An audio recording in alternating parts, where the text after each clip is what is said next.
The 2016 NASCAR Camping World Truck Series season was one of great controversy. The introduction of the chase in the Truck Series, the caution clock, the arrival of William Byron, Christopher Bell's rookie season, the wild finish at Canadian Tire, Daniel Suarez's first truck win, and much more. But with the chase being introduced in this season, the championship picture would look very different. So with that, let's break down the 2016 Truck Series season.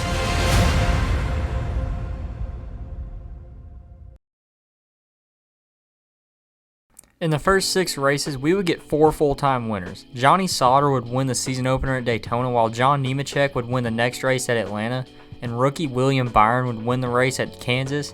And to round off the first 6 races, 2013 and 14 champion Matt Crafton would win at Dover and Charlotte.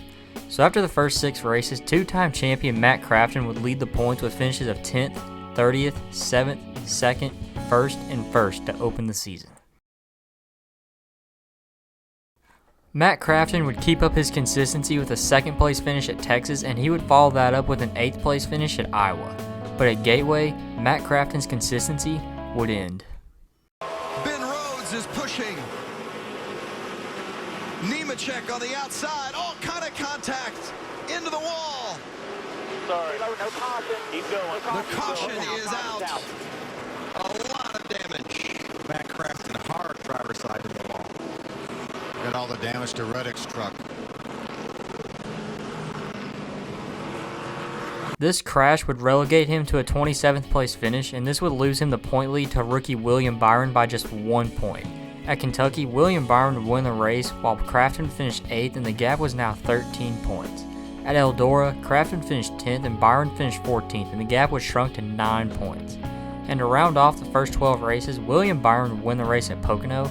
So halfway through the season, William Byron have a decent advantage over 2nd place and 2-time champion Matt Crafton. At Bristol, Byron have a solid night finishing in 4th place, while Matt Crafton's season would go up in smoke. Is that an issue with the 88 of Matt Crafton? You heard the radio said we're broke. Then turn down the hill. Turn down the hill now.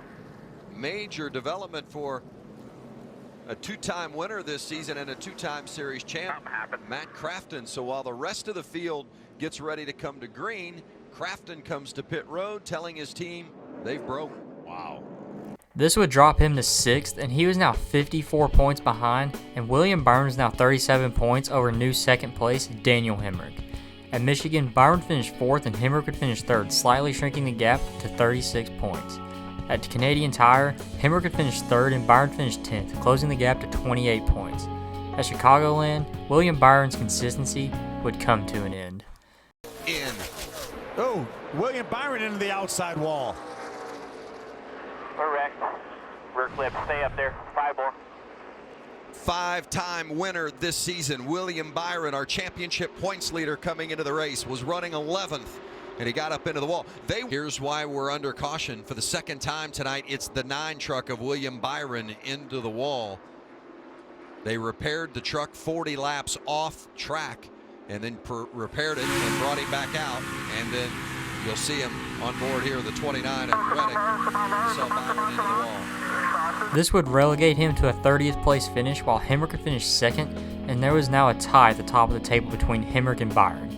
At Loudon, Byron bounced back with a win, but Daniel Hemrick's championship run would be hindered. And there's a problem for Daniel Hemrick, one of our chasers. Oh, I think the left front tire is down on that truck. spun around, had a flat tire, and looks like couldn't quite keep control of it. He was fading back, running in the 12th position. This caution, though, could keep him on the lead lap. You know, it's ironic, during our last commercial break, Hermie Sadler noticed how low the left side of that 19 truck was, and we noticed that he seemed to be lower than the other trucks. Shedding debris. Looks like the left rear tire is down for sure. He's a little bit on the free side the longer they run, but obviously very, very fast. And Vince, also the 19, Daniel Hemrick now behind the wall. They are bleeding the brakes.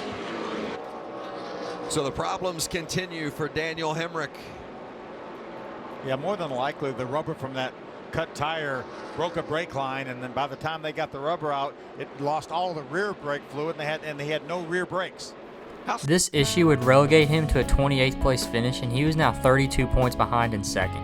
At Las Vegas, William Byron finished the race in 5th, and Hemrick would finish 2nd. And with 5 races to go, William Byron had a reasonable gap over the rest of the competition. And all he had to do was finish solidly in the remaining races, and he would be the champion. At Talladega, Byron finished 10th, while Hemrick would finish 11th, and was now 29 points back. At Martinsville, Byron would finish 8th, but there was now a new 2nd place, Johnny Sauter, who is now only 23 points behind. At Texas, William Byron finished 6th, while Johnny Sauter would win his 2nd consecutive race, who is now only 14 points behind Byron. At the penultimate race of the season at Phoenix, Byron would dominate the race, and with 20 to go, it seemed as if he had the race in the bag. And with Sauter running in 4th, this would give Byron a 22-point advantage going to the finale. But as we've learned before, nothing in racing is guaranteed. A major development here at Phoenix. William Byron blowing up. He's dominated this race, on his way to the championship round of the chase, and now a major problem. What about the fight now? Smoking. Just in the matter of 2 laps, Vince. Yeah, it's starting to come out the smoke out the pipe. Just stay below the line here. My heart's broken for that young man and that team. 6 wins this season. I think when you talk about the garage, and if they would vote on who's the best team this season, it would be the 9. They have dominated in stretches with those 6 wins, but This blown engine would relegate him to a 27th place finish, and going into Homestead, there would be a 4-way title fight. Johnny Sauter, William Byron, Daniel Hemrick, and Timothy Peters. If Sauter were to win the title, he would have to finish 4th or better.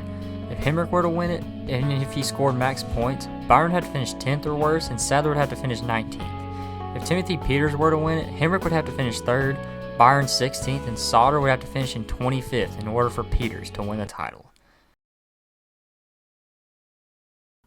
At Homestead, Byron would qualify on pole with Sauter starting in 19th, Peters 13th, and Hemrick 18th. Peters and Hemrick would prove to not be factors all day, with both only getting as high as 5th. Byron would be in the mix all day with Tyler Reddick for the win, and Byron would crucially miss out on the most laps led point, and Sauter would gradually be making his way through the field, and he would be in the top 5 by the halfway point of the race. And William Byron would take the lead back with 10 laps to go, and would bring home the win, while Johnny Sauter would finish 3rd and take home the 2016 Truck Series Championship.